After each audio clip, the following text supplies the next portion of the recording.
उसका translation copy English का था।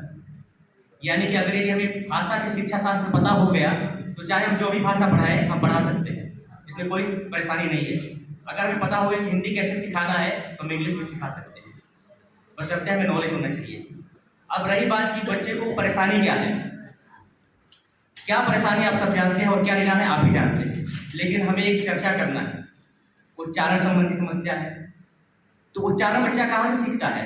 अपने परिवार से, अपने परिवेश से। न तो इसमें बच्चा अगर गलत उच्चारण करता है तो उसकी कोई गलती नहीं है। बांका क्षेत्र में लोग र गोड़ा बोलते हैं और इधर के क्षेत्र के लोग र गोड़ा बोलते हैं। बच्चा स्वभावतः वैसा बोलेगा। हम लोग जो हिंदी बोलते हैं इसमें हमारा एक अलग एक्सेंट आता है।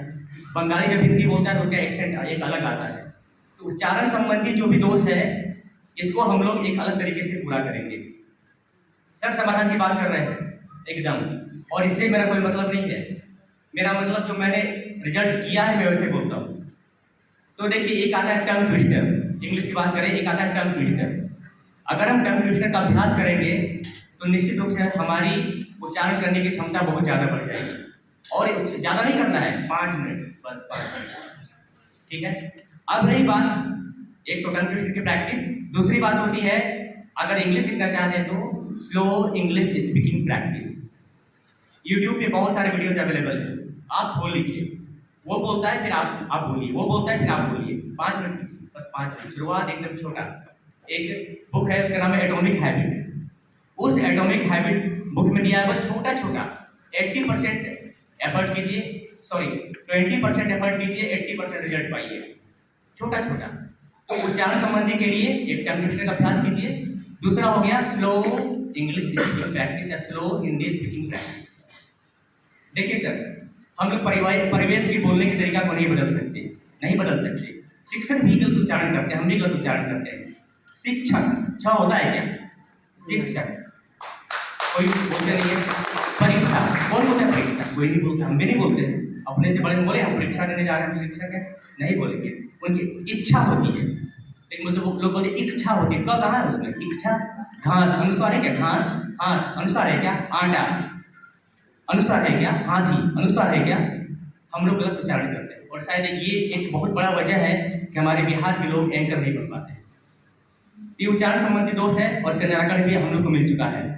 अब रही बात कि बच्चे भूल जाते हैं या पढ़ नहीं पाते हैं या उनका करेक्शन नहीं बन पाता है। सर देखिए, हमें माइंड को समझना होगा।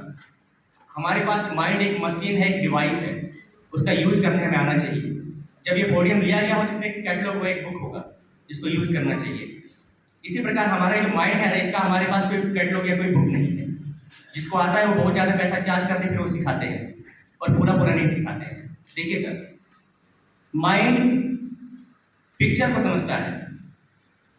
आप कहें समझ गया, तो समझने का मतलब ये हो गया उसका पिक्चर आपके माइंड में आना चाहिए। अगर यदि आपके माइंड में उसका पिक्चर आया तो आप समझ गए, और माइंड में पिक्चर नहीं बना तो आप नहीं समझे। कितने लोग इससे सहमत है? कृपया हाथ उठाइए।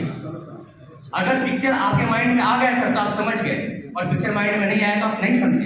हम बता रहे ये पंखा है, अब मान लीजिए किसी ने पंखा नहीं देखा, बता रहे 1 पेज लिख दिए, क्या समझेगा? एक बार पंखा दिखा दीजिए, आप 1 पेज लिखेंगे वो 2 पेज लिख के बैठ जाएगा। तो पिक्चर आना ही समझना है, इसको समझना पड़ेगा।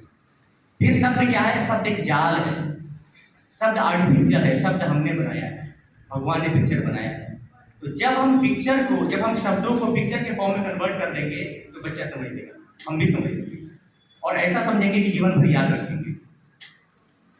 एक बात है जो बहुत लोग नहीं समझ पाते हैं, हम लोगों ने आ से आम सीखा है, पढ़ाया है, और हमें पढ़ाया गया आ से आम, लेकिन याद कैसे हुआ है? आम से आ याद हुआ, ना कि आ से आ। आप ही बताइए, हमको भी याद है, हम भी वो बचपन में जो आम का फोटो था हमको उससे ही आ याद हुआ। पहले हम पिक्चर दिखाएं फिर उसे करेक्ट करें जो बच्चे को याद रहेगा, अदरवाइज ये नहीं होने वाला है, और होता भी ऐसे ही। पहले पिक्चर दिखाकर तब उसको। जी हाँ सर, जी हाँ, बिल्कुल बिल्कुल, पहले पिक्चर दिखाइए जी। अब एक समस्या हमारे पास ये आती है कि पिक्चर दिखाएंगे या पिक्चर बनाएंगे, फिर बच्चे का जुड़ाव होगा, बच्चा उसे कितना जुड़ेगा, एक तो समस्या यहाँ आती है। इसलिए बच्चे को मोटिवेट करेंगे तो पिक्चर बनाओ, तुम कलर करो। हमारे पास भगवान ने 5 इंद्रियां दी हुई है समझने के लिए, 5 इंद्रियां हैं, और जब हम उन 5 इंद्रियों का अभ्यास करते हैं, उन उन 5 इंद्रियों से हम सीखते हैं तो जाके वो चीज़ हमारी परमानेंट मेमोरी में आके फीड होती है। और सीखने के लिए हमें 5 इंद्रियों का अभ्यास करना जरूरी है। और ये जो भी मेडिटेशन है, प्राणायाम, जो भी इन इंद्रियों को एक्टिव करने के लिए ही है सर। अच्छा, हमारे अभी बात हो रही थी कि मतलब शारीरिक करने की व्यवस्था।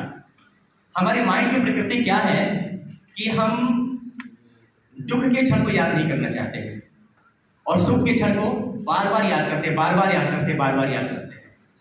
तो जब आप खुद भी याद हो, जब किसी ने आपको डांट के बोला हो, उस बात जो पेनफुल मेमोरी है ना, वो दर्दनाक जो स्थितियां हैं, तो उसको हम याद नहीं करना चाहते। और मान लीजिए कि हमारे हाथ में चोट लगा, बोले इससे हम सामान्य हुए, तो कितना संभव है हमारा मन दुखी हो, व्यथित हो, और ऐसी स्थिति में हमसे कहा जाए कि नहीं तुम पढ़ो, तो शायद ये होने वाली बात नहीं है। मन प्रफुल्लित होना चाहिए, हमारा मूड पढ़ने को पहले तैयार हो। अब सर बात ही प्रोजेक्ट की, टीचर बनाए कि बच्चा बनाए? बिल्कुल बच्चा बनाए, शिक्षक के सहयोग से बनाए। अब देखिए, शिक्षा के कलात्मक शिक्षा के अंतर्गत ये बात आती है, बच्चे जब छोटे से बोले हेलीकॉप्टर आता है बनाना, हाँ आता है सर, बना देंगे, जैसा भी वो बना देगा। लेकिन वही बच्चा जब 12 साल का हो जाता है, युवावस्था किशोरावस्था में प्रवेश कर जाता है, अब जैसा उसका माइंड चाहता है वैसा हाथ नहीं बना पाता है। हाथ वैसा इसलिए नहीं बना पाता है क्योंकि अब जैसा उसका माइंड अपेक्षा करता है, उस अपेक्षा पे खड़ा नहीं उतरता है, इसलिए उसका हाथ जवाब देता है और बच्चा हार मान लेता है, बच्चा बनाना नहीं चाहता। इसलिए बच्चे को बचपन से ही लगा दिया जाए। अच्छा, सिखाने का क्या तरीका है? सिखाने का तरीका यह है कि बच्चे को पहले एक स्किल सिखाइए, उसमें उसको मास्टर बनाइए। जब उसमें एक स्किल सीख जाएगा तो उसके सहयोग से दूसरा स्किल तुरंत पकड़ लेगा।